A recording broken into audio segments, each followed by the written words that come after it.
Okay, so welcome to a mini lesson. Happy Tuesday, everybody. So this is for people who are still struggling with fear of being upside down on your hands, just unfamiliar with what it means to support more weight or fully support your own body weight on your hands, elbows, shoulders, shoulder girdle, your scapula, and then not be able to, in that same moment, be confident that you are not going to hurt yourself, or you can trust in your own body awareness, if that makes sense. So I think the purpose of the video comes from reading more, observing more, asking more, and having more conversation about what people are facing in their everyday practice, in their own living room, their own house, trying to face this fear of being upside down and obsessed with the idea of learning the handstand and having fun and being successful too. And don't forget, everybody is successful in their own regard, in their own path to handstand. It's wrong to compare yourself to anybody else along the way, because everybody's unique journey begins when you begin.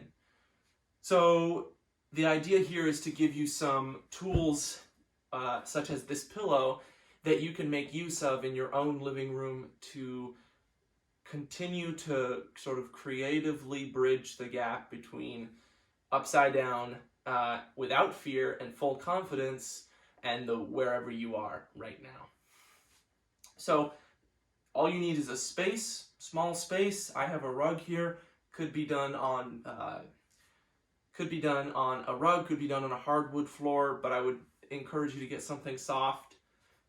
Find yourself a pillow. This is like 1.5, maybe 12 by 12 inch pillow, something pretty basic size here, not very thick, kind of fluffy. And I'm just going to use it as a marker on the floor, first of all. We're going to kind of move through the space like we have before, rolling around, getting familiar with the space and our body movements, where our limbs are, where the back and front of our bodies are.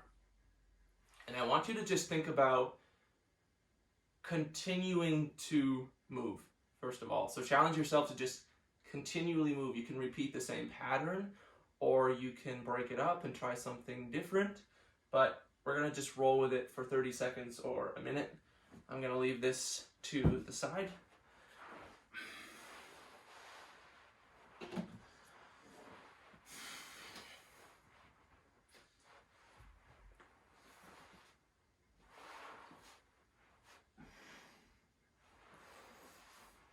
It's okay if you close your eyes too.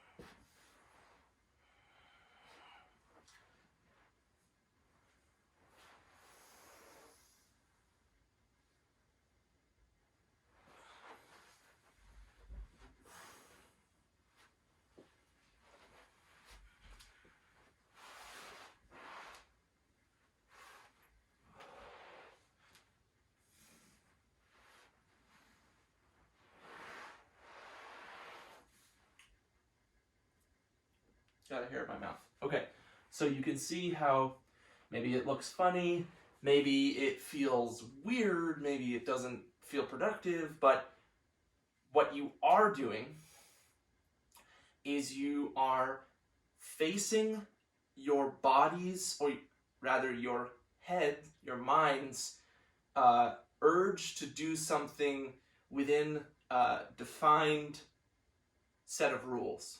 such as clearly attempting a handstand, right?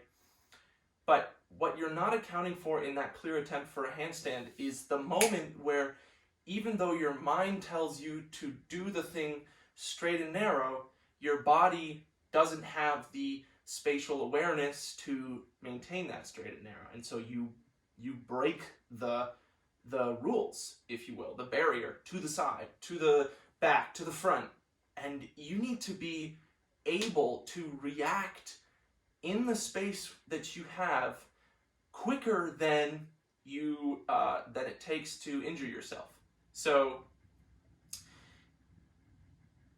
I hope that makes sense to everybody. It's sort of a way to identify the weird internal sense of having to do things by a certain set of rules, and then breaking that intentionally, just rolling around like a worm on the floor. Okay? So that's assignment number 1. And you can do that to whatever extent you want.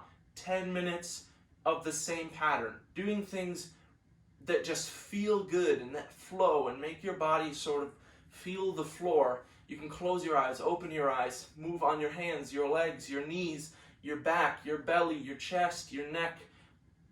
All good. All of it counts. Do it on a hard surface, a soft surface, and pay attention to how you have to change your fluid rhythms to match the surface you're on, right? I can be a little bit quicker, a little bit more messy on here, but with a hard surface, I can't slam around unless I want to feel the impact of all my body parts hitting the hard floor. So maybe you have to be really silent because you have a baby sleeping in the next room. Challenge yourself to just play with your environment for a few minutes. And I think you'll feel very refreshed, and you'll immediately identify that urge to do something by a certain set of rules, and just let that go. Let it melt away. You're not assigned to do anything except explore the space you're in. So now we're going to actually use the pillow, okay? The pillow is a great tool because it's soft. You could put your head on top of it, and yeah, you're gonna feel the floor there, but it is a substantial difference from putting your head on the floor. You can put your hands down on it, your elbows down on it, you can put your back on it. Okay, feels great, makes me want to take a nap.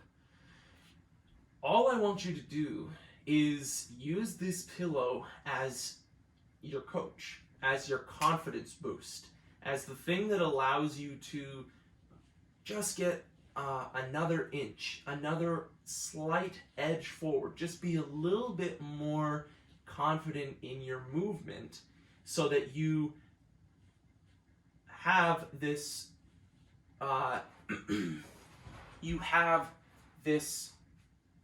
path, or more clear path to what you're trying to accomplish. Maybe that's handstand kick-ups, maybe it's elevated pike. And so the assignment is really to just put this pillow under your head, whatever you're doing. Put it there. If you're doing handstand kick-ups, do them over the pillow. If you're doing elevated pike, do them over the pillow. Chest to wall, back to wall, whatever you're doing, do it over the pillow. Because this here in front of you is like knowing that you have a little bit more cushion, literally, between you and the floor, okay? So that's part A of the first assignment. Part A of the second assignment doesn't have to be assignments, just think through it. It's parts of the video. Part B is to actually fall on the pillow, okay? And this is where we come back to the facing the basic skills that as an adult you've been conditioned to think of as scary or something you should be afraid of. And I mean somersault, I mean bailing out, and I mean twisting out, something like that. So you need to use the pillow as the barrier between yourself and the ground and get familiar with this pillow. And you can do it on a mat. But the point of the pillow is that you can do it in your house, that you can use this as a little safety net wherever you are. Wherever you are. Well, lots of us do handstand practice at home, so you're definitely going to have a pillow there. Okay, so this might look like, first of all, doing a tripod on the pillow. Something like this. I'm setting up, might lift my feet off the ground, might not, doesn't really matter. Maybe I set up with the back of my head on it. So now I'm putting a little bit more weight on my hands. Oh, I'm rolling over, rolling back, rolling to the side, just practicing moving around it. It's this little thing in space that doesn't even make a difference because I'm just rolling over it. And it's blocking my shoulder blades and my neck and my head from hitting the floor, and it feels great. It actually feels amazing. And it makes me more confident about what I'm doing because I know I have a little cushion there. I can go fast and don't hit something around you, but that pillow it's actually, even for me who doesn't have any fear of being upside down in a handstand, this thing makes me almost in the moment like twice or 3 times as confident about moving around the floor because I'm certain that my head and my neck will be protected on this pillow. Okay, so that's all. I want you to just experiment like that, and then what we're going to do from there is once you get familiar with your forward roll, I want you to take it up a notch. So you're going to actually start in a standing position, like you're going to kick up to handstand. You're going to set up for handstand, and then you're going to bring the head down and under. Okay? Everybody needs to be practicing that movement to some degree. It's this ability to go from a standing position, normal human being. I'm about to do a handstand. Here I go, setting up. Oops. My feet come over, my neck comes under. I tuck chin to chest, and the pillow saves my life every time. But once you do the movement, you realize it's actually like the pillow's not really a big deal. I could take it away and I could probably still do the same thing. Oh, there's a little bump on my shoulders, but it's okay. It's not painful. I understand the space. I understand that the pillow makes me more confident. I understand what to do with my body as far as movement goes. And then I want you to actually kick up to a handstand. Like I said, back to wall, chest to wall, whatever you're going to do there.